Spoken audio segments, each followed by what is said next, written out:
Can you introduce yourself? Okay. Yeah. Hi, my name is Minerva. I'm a junior at USC studying international relations and Spanish, and I studied abroad in Madrid, Spain, spring 2015. Great. Can you tell us why you decided to study abroad? Yes. So I went abroad as a sophomore, which is sometimes people consider it a little early, but I think that was exactly what I needed, just because I kind of grew up in LA. I go to school in Los Angeles still. So I just really wanted to do something different, and studying international relations and Spanish, I just already knew that's something I wanted to do from the get-go. And I think it was a great experience because it made me a lot more mature and ready for junior year and senior year. So coming back, I really knew that I wanted to move forward with a specific focus in what type of jobs and interests I have. Great.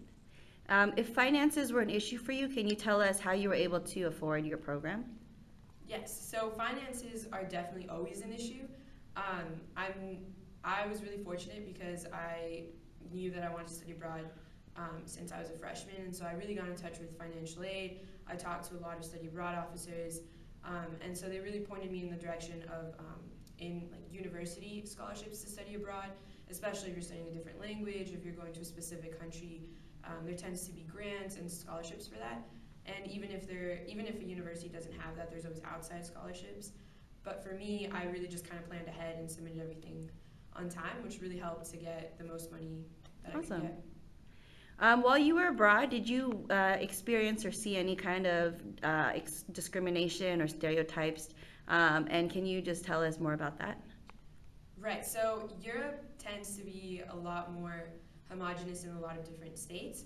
And so for a lot of people, immigration is a very new thing. So I'm a first generation college student. I came to Los Angeles when I was like 3 years old from Mexico City. So I'm really an advocate for immigration policies and for just or more comprehensive immigration policies, and just in general for a lot of social justice movements. And so for a lot of people, they don't either know how to talk about it in ways that aren't offensive sometimes in the classroom when you're there, or they just really don't know what it's like to be from somewhere else. So you just have to be, it's hard sometimes, but you do have to be a little bit more understanding when someone, for example, may not use like the correct term. They might just say, oh, like, aren't you from South America? It's like, well, no, Mexico is in North America actually, or things like that. There's also a lot of comments specifically in Spain that has a history in Latin America of which Spanish is better than the other sometimes.